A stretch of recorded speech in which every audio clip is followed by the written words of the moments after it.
अगर गम की दुख की झटकों की बात आए तो चुनावी दौर में एक दिन भी ऐसा नहीं बीत रहा है जबकि कांग्रेस से बीजेपी में शामिल होने की खबरें ना आती हों और इससे झटका लगने की बात ना पता चलती हो। पाला बदलने वाले नेताओं की फहरिस्त काफी लंबी होती जा रही है। बिल्कुल, लेकिन बड़ा झटका तब लगता है जब कोई दिग्गज नेता और उसका रिश्तेदार ही पाला बदल ले। सोमवार को ऐसा ही छत्तीसगढ़ में हुआ है।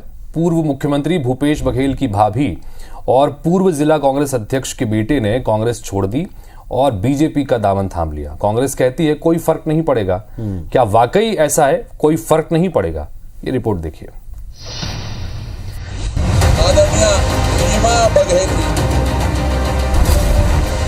बघेल की भाभी बीजेपी में शामिल, परिवार में दरार, वार पलटवार। पूर्व मुख्यमंत्री भूपेश बघेल के भाभी भी भारतीय जनता पार्टी में प्रवेश करत है। आदरणीय सीमा बघेल जी। एन चुनाव से पहले दुर्ग में कांग्रेस को उस वक्त बड़ा झटका लगा जब पूर्व मुख्यमंत्री भूपेश बघेल की भाभी ने बीजेपी का दमन थाम लिया। दुर्ग में बीजेपी प्रत्याशी विजय बघेल के नामांकन रैली में मुख्यमंत्री विष्णुदेव साय की मौजूदगी में सीमा बघेल ने बीजेपी की सदस्यता ले ली। सीमा बघेल के साथ बड़ी संख्या में कांग्रेस के कार्यकर्ता भारतीय जनता पार्टी में शामिल हुए। दुर्ग वो इलाका है जहां खुद पूर्व मुख्यमंत्री बघेल आते हैं। ऐसे में बीजेपी अब तंज कस रही है कि अगर यही माहौल रहा तो आने वाले दिनों में भूपेश बघेल भी भारतीय जनता पार्टी में शामिल न हो जाएं।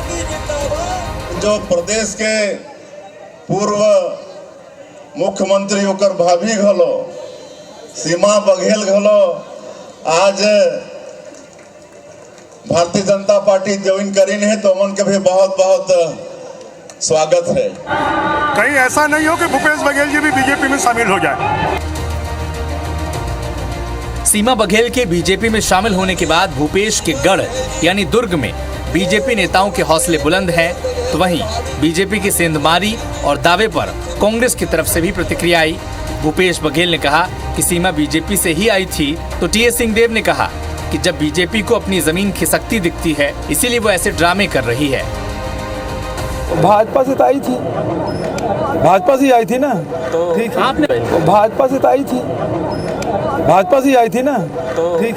उनके परिवार के और लोग भी हैं जो पहले से भाजपा में हैं, कोई नई बात नहीं है। और भाजपा के कई लोग हैं, आपने देखा लरंगसाई जी की नतनीन कांग्रेस में आई,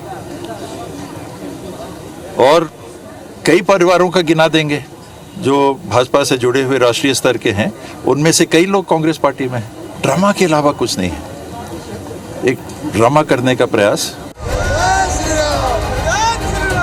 19 अप्रैल को पहले चरण की वोटिंग होनी है, यानी प्रचार के लिए अब बस 2 दिन बाकी हैं।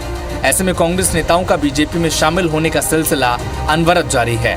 हालांकि कांग्रेस कह रही है कि किसी के जाने से पार्टी को कोई फर्क नहीं पड़ेगा, लेकिन फायदा और नुकसान तो 4 जून को आने वाले नतीजों के साथ ही पता चल जाएगा। Election desk, IBC 24। तो लगातार हर नेता के जाने के बाद अक्सर आपने ये वाला जुमला, ये वाली लाइन, ये वाला हिस्सा सुना होगा कि एक नेता के जाने से कोई फर्क नहीं पड़ता, लेकिन एक एक क्षेत्र में कई नेताओं के जाने की खबरें हर दिन अगर आएं तो क्या वाकई फर्क नहीं पड़ेगा? ये 4 तारीख को भी स्पष्ट होगा और नेताओं का दिल भी जानता है कि क्या और कितना फर्क पड़ रहा है।